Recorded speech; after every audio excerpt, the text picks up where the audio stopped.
So Richard Dawkins caused a bit of a storm recently by referring to himself as culturally Christian. And we have to talk about our friend Kyle Kulinski's reaction to that clip. So Richard Dawkins is probably the world's most well-known atheist. I was really interested in his books. I read The God Delusion. It made me an agnostic atheist, I think it's fair to call me. I may not agree with everything Richard Dawkins says, but it's not fair to blame him for the way you turned out. This clip, which you're about to see here, went kind of viral the other day. He's doing an interview, and he said some things that raised some eyebrows because of how he's positioning himself now in the year 2024. So let's watch and we'll break it down. Well, I must say I was slightly horrified to hear that Ramadan is being promoted instead. I do think that we are culturally a Christian country. He's talking about the UK. Call myself a cultural Christian. I'm not a believer, but there's a distinction between being a believing Christian and being a cultural Christian. There's nothing really confusing about that, to me. But as we know, historically, Kyle is very easily confused. The reason why that's confusing to me is that when you look at the way the UK is in 2024, the way the US is in 2024, all the things that are nominally Christian, right? Easter, Christmas, they're not really about Christianity. Yeah, Christmas, with Christ in the title, has nothing to do with Christianity. I mean, with Christmas, you show me in the Bible where there's a fat guy in a red suit and a big white beard. Really? Is this the level of stupidity I have to dive down to? Yes, traditions and holidays evolve over time. Because Santa... What is even the argument here? Because Santa isn't written in the Bible doesn't mean it's not part of a Christian holiday. Christmas itself isn't mentioned in the Bible, and it wasn't even celebrated until after the Bible was written. I'm not saying you have to be Christian to celebrate it, but Christianity and Christmas are inextricably linked. This argument is so stupid.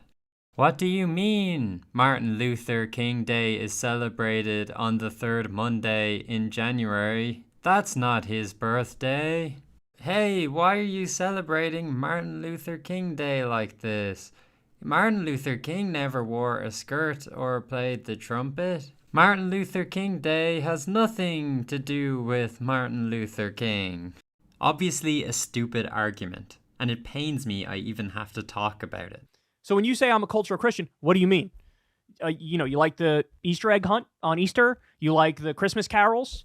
Yeah, you know those Christmas carols where they sing about Jesus, but they don't actually have anything to do with Jesus, apparently. Like, yeah, okay, in the UK, a majority of the population is probably Christian. In the US, about 72% of the country is Christian. But nothing hinges much on that. This is another really stupid argument from Kyle. It's not like all of them go to church. It's not like all of that is readily apparent every single day. We're our own unique American culture now, and the UK is its own unique UK culture. And a huge part of that culture is shaped by the fact that those are Christian countries. And according to this 2019 Pew survey, a majority of people in both the US and the UK think religion should have a bigger role in the country. So to say I'm a cultural Christian, I don't know. It's just sort of like, you're the world's leading atheist. To kind of throw your lot in with a cultural version of a religion that you acknowledge has been deleterious and had many negative influences with all the, anti-abortion stuff, anti-reproductive rights stuff, anti-gay marriage stuff. Aha! So when it's a bad thing, Christianity is to blame. They had influence. Christmas wasn't influenced by Christianity, but all these bad things, oh yeah, that was Christianity's fault. So I count myself a cultural Christian. I think it wouldn't matter if we substituted any alternative religion. That would be truly dreadful. Well, which brings me to my supplementary point, which is that, as we know, church attendance is plummeting, but the erection of mosques across Europe, I think 6,000 are under construction. He's setting this up as a dichotomy with, well, if I got to pick between Christianity and Islam, I'm going with Christianity. It's like, well, Richard, that's what we call a false dichotomy. He's saying if. You're so stupid, Kyle. He's literally saying that. if I had to choose between Christianity and Islam, I choose Christianity every single time. He says in the video you just watched that he wouldn't choose either of them. He's happy that the number of believers in Christianity has gone down over the years. I'm not going to do a false dichotomy and have to pick between the two and then say, well, these ones are less bad, so I'm going with them. But it's not a false dichotomy. You didn't play the full clip where Richard Dawkins said this. Well, I must say I was slightly horrified to hear that Ramadan is being promoted instead. I do think that we are culturally a Christian country. What he's talking about is stuff like this. Ramadan being promoted over Easter. Literally choosing Islam over Christianity in a Christian country. It's a trivial example, but it is a sign of the times. So it's not a false dichotomy. I'm in favor of everybody as long as they're not hurting anybody else. And you're on team human? Well, then I'm with you. My God.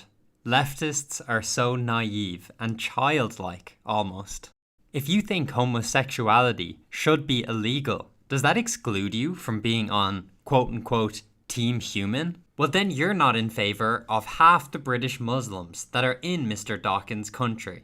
And we can see the writing on the wall. This problem is only going to exacerbate.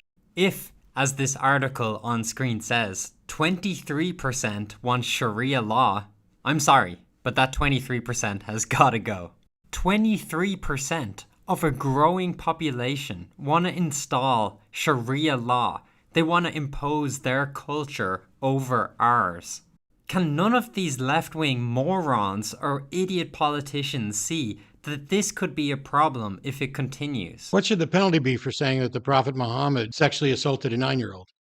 Insulting the Prophet, ﷺ, according to Islamic law, would result in death penalty. For me as well, even though I'm not Muslim? After full due process, if you are convicted of that crime of blasphemy, then you would be put to death.